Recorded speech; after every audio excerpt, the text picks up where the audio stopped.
안녕하세요. 더 나은 삶입니다. 암호화폐 열풍에 이어 최근 NFT, Non-Fungible Token에 대한 관심이 집중되고 있습니다. 유명 디지털 그림 NFT가 수억 원에 팔리고 트위터의 창업자 잭 도시가 트위터를 시작하며 처음 올렸던 트윗 캡처 NFT가 250만 달러에 낙찰되기도 하였습니다. 도대체 무슨 말인지 이해가 안 갑니다. 그림 파일을 팔았다는 건지, 그림 저작권을 판다는 것인지, 트위터 캡처를 파는 건 또 무슨 일이고, 그걸 왜 돈 주고 사는지 도저히 이해하기 어려운 게 사실입니다.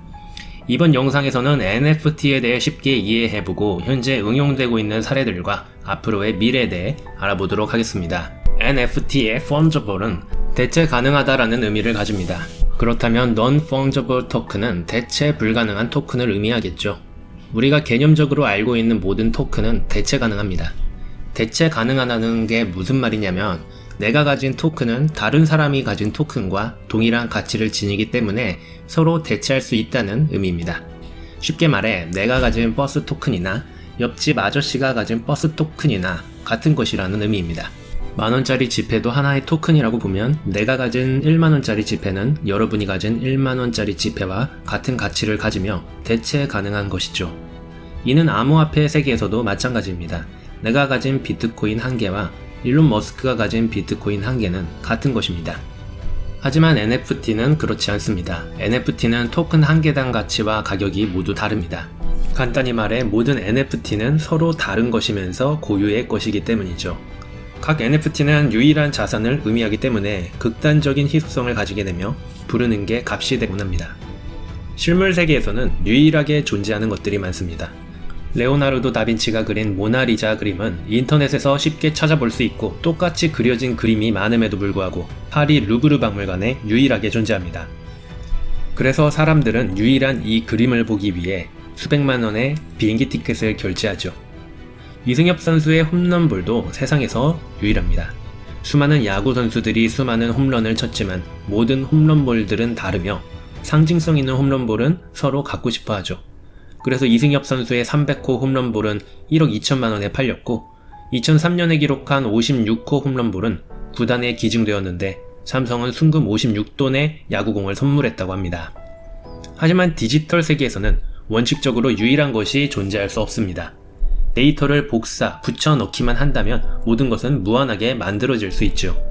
그림이든 사진이든 음원이든 영상이든 문서이든 모든 디지털 자산은 유일하지 않습니다. 방탄소년단의 음원을 다운받아 복사하면 손쉽게 같은 음원이 만들어집니다. 디지털 세계에서는 내가 가진 음원이나 방탄소년단이 가진 음원 파일은 같습니다.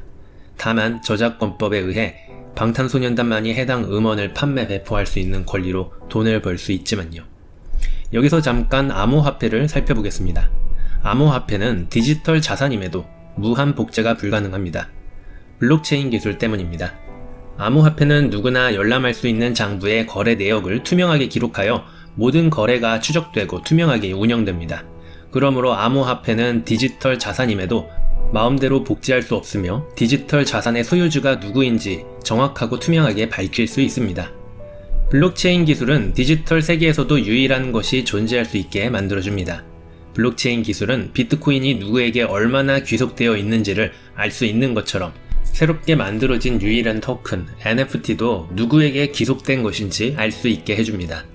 NFT로 만들어지면 아무리 디지털 자산이라고 하더라도 복제가 어렵고 NFT의 출처, 발행 시간, 소유자 내역을 볼 수 있습니다. 또 암호화폐처럼 NFT도 부분에 대한 소유권을 인정해 n분의 1 형태로 거래가 가능하게 됩니다. 그렇다면 최근까지 나타난 NFT 기술을 활용한 사례들을 살펴보겠습니다. 디지털 그림은 대표적인 NFT입니다. 머스크의 아내 그라임스는 전쟁의 전령이라는 디지털 그림을 NFT 온라인 경매에서 580만 달러로 판매하였습니다. NFT의 특성상 이 그림은 온라인에서 누구나 볼 수 있지만 소유권은 경매를 통해 디지털 그림을 구입한 사람이 갖게 되죠. 또 비플이라는 디지털 아티스트의 작품은 6,930만 달러에 판매되었는데요. 2007년부터 5,000개 이상의 JPEG 이미지들을 모아 모자이크 형태의 작품을 발표한 것이었죠. 게임 아이템 및 디지털 한정품에도 응용이 가능합니다. 크립토키티는 블록체인 기반의 디지털 고양이를 육성하는 게임인데 고양이 캐릭터를 수집하고 암호화폐를 통해 거래가 가능합니다. 수집을 좋아하는 유저들의 사랑을 받았는데 드래곤이라는 캐릭터는 600 이더리움에 판매되었고 이는 한화로 수억 원에 달합니다. 디지털 NBA 카드도 마찬가지입니다. NBA 리그 역사상 명장면이나 선수 카드를 NFT로 만들어 판매하는 것이죠. 또 메타버스 공간 내에서 특정 자산을 NFT 토큰화할 수도 있습니다. 디센트럴랜드는 이더리움 블록체인 기반 메타버스 플랫폼으로 가상의 공간에서 사용자가 땅을 구매하여 소유권을 주장할 수 있습니다. NFT 게임 샌드박스에서도 가상의 게임 공간에서 게임 내 부동산과 창작물을 거래할 수 있죠. NFT는 모든 것을 토큰화하여 만들 수 있습니다. 트위터의 창업자 잭 도시가 쓴 역사상 첫 번째 트윗을 NFT로 판매했는데 32억 원의 수익을 얻기도 했습니다. NFT는 위변조가 불가능하고 대체 불가능한 고유의 가치를 지닌다는 특성 때문에 저작물 시장에서 중요한 기능을 할 것으로 예상하고 있습니다. 디지털 음원이나 그림의 경우 복제가 쉽다 보니 지적재산권을 보호받기 어려웠는데 NFT가 이들 작품의 원본을 인정해주는 증명서 역할을 하며 NFT 구매가 이루어지면 해당 NFT에 거래 내역이 기재되고 구매자는 이를 소유하게 되죠. 즉 작품 진위 논란에서 자유로울 수 있게 됩니다. 하지만 실물 저작물이 NFT화 될 때는 저작권 침해 문제가 발생할 수 있습니다. 자신이 저작권자가 아니라고 하더라도 타인의 저작물을 NFT로 만드는데 아무런 제약이 없다는 것입니다. 이와 관련해 최근 실제 이슈가 있었습니다. 한 업체는 이중섭, 김한기, 박수근 작가의 작품을 NFT로 발행하여 판매하고자 하였는데 김한기 재단, 박수근 미술관 측에서는 저작권 동의를 한 적이 없다는 입장을 밝힌 것이었죠.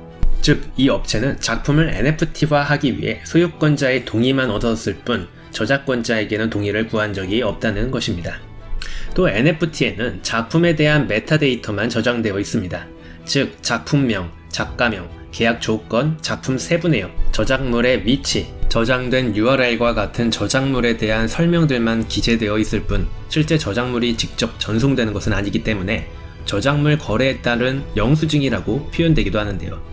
즉 NFT 거래가 유효하더라도 실제 저작물 거래가 유효한 것인지는 별개의 문제라는 것입니다. 내가 NFT 거래를 통해 진품 소유자임을 밝힐 수 있지만 나에게 실제 저작물이 없을 수도 있습니다.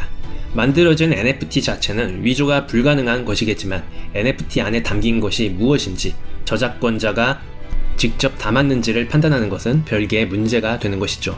그 밖에 저작권이 소멸된 작품들을 NFT화하여 판매한다면 누구에게 그러한 권리가 있는지 논란의 소지가 있죠.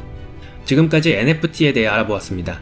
NFT는 암호화폐를 응용해 만들어진 독특한 개념입니다. NFT의 잠재력은 무궁무진합니다. 현 시점에서는 희소한 디지털 자산들에 대해 NFT가 만들어지고 있습니다. NBA 카드, 미술 작품, 게임 아이템과 같은 것들 말이죠. 하지만 이후 NFT가 일상화되면 각종 진위 여부 논란 자체가 사라질 수 있을 것입니다. 위조 작품들과 이미테이션 명품은 물론이며 부동산 중개업자와 짜고 친 임대차 계약서 사기, 포토샵 작업으로 판 각종 계약서 위조 사기, 대학 교수가 학교 도장 파일을 구해 인턴 증명서를 위조하는 행위 등은 거래가 추적되어 위조가 불가능한 NFT 계약상에서는 원천적으로 차단될 것입니다. 새로운 기술이 비열한 사기꾼들을 사라지도록 하길 기대합니다. 이상 더 나은 삶이었습니다.